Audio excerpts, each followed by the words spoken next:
दोस्तों, वैसे तो हम सब जानते हैं कि फ्यूचर के बारे में कुछ नहीं कहा जा सकता, लेकिन लाइफ में कुछ चीज़ें ऐसी होती हैं जो प्रिडिक्ट ज़रूर की जा सकती हैं।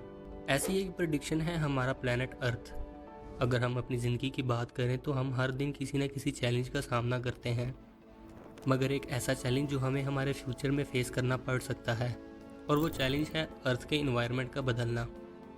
हम सब जानते हैं कि फॉसिल फ्यूल्स जैसे पेट्रोल और नेचुरल गैस का इस्तेमाल करने से हमारा इन्वायरमेंट भी इम्पैक्ट हो रहा है।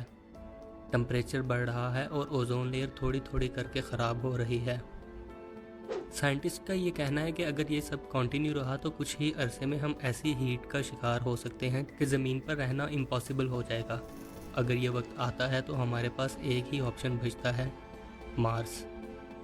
आज हम इस वीडियो में एक्सप्लोर करेंगे कि मार्स कैसे एक पोटेंशियल होम बन सकता है फ्यूचर में, और क्या फैक्ट्स और डिस्कवरीज हैं जो हमें ये सोचने पर मजबूर करती हैं कि मार्स पर लाइफ हो सकती है।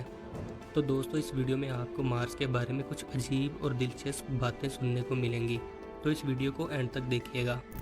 मार्स हमारे सोलर सिस्टम का 4th प्लैनेट है और हमेशा से ही स्पेस के शौकीन और साइंटिस्ट का फेवरेट रहा है। 4.5 बिलियन साल पहले मार्स भी अपने पीक पर था।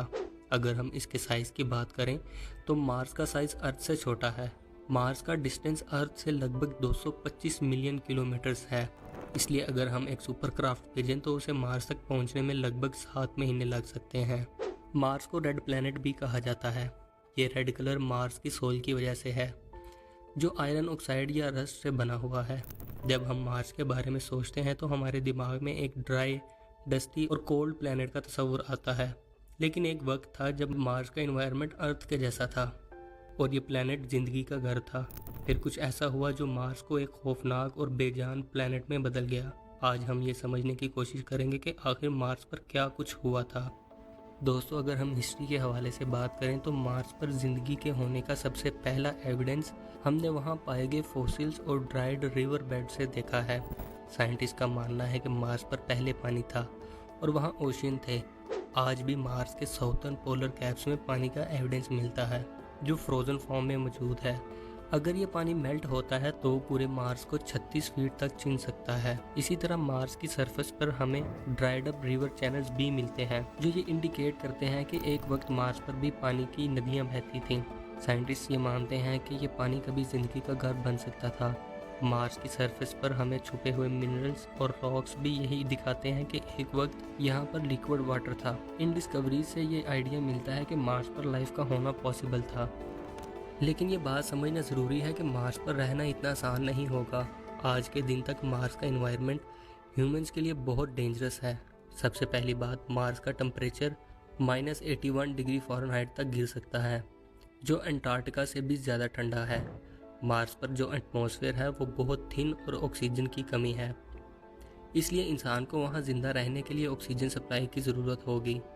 एक और मुश्किल मार्स की डेंजरस रेडिएशन है।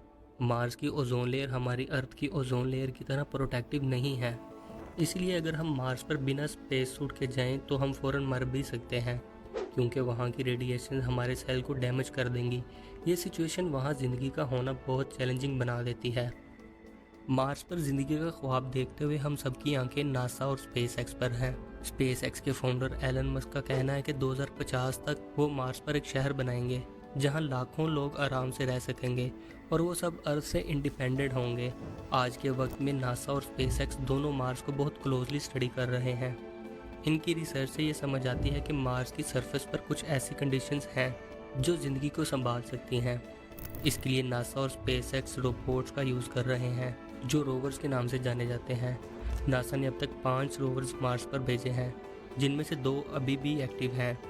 इन रोवर्स का काम मार्स के एनवायरनमेंट और सरफेस को स्टडी करना है, ताकि हम जिंदगी के लिए सूटेबल कंडीशंस को समझ सकें।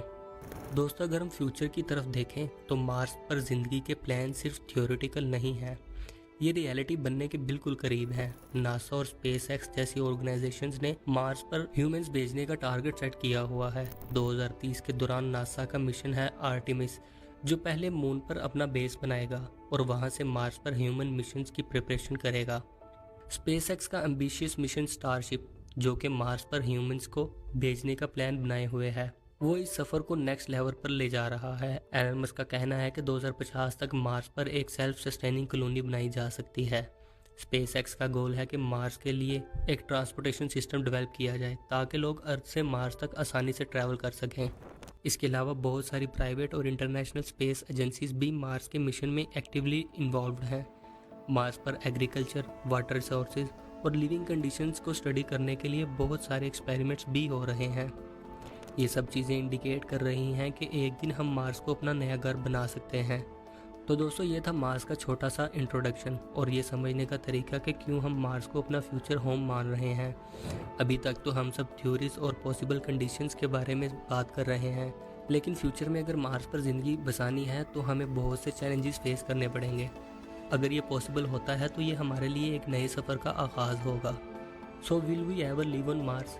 साइंटिस्ट का कहना है कि इसका जवाब देना मुश्किल है, लेकिन टेक्नोलॉजी की एडवांसमेंट और रिसर्च के साथ हम मार्स पर ज़िंदगी के लिए एक नया चैप्टर लिखने वाले हैं। दोस्तों, अब आपसे मेरा एक सवाल है, अगर आपको कभी मार्स पर जाने का मौका मिले तो क्या आप जाना चाहेंगे? कमेंट्स में इसका जवाब ज़रूर दीजिएगा और अगर आपको ये वीडियो पसंद आई हो तो लाइक और शेयर ज़रूर कीजिएगा और हमारे चैनल को भी सब्सक्राइब कर दीजिए ताकि आपको फ्यूचर में और भी एक्साइटिंग और इन्फॉर्मेटिव वीडियोज़ मिल सकें। तो मिलते हैं एक नई और ज़बरदस्त वीडियो में, तब तक के लिए अल्लाह हाफिज़।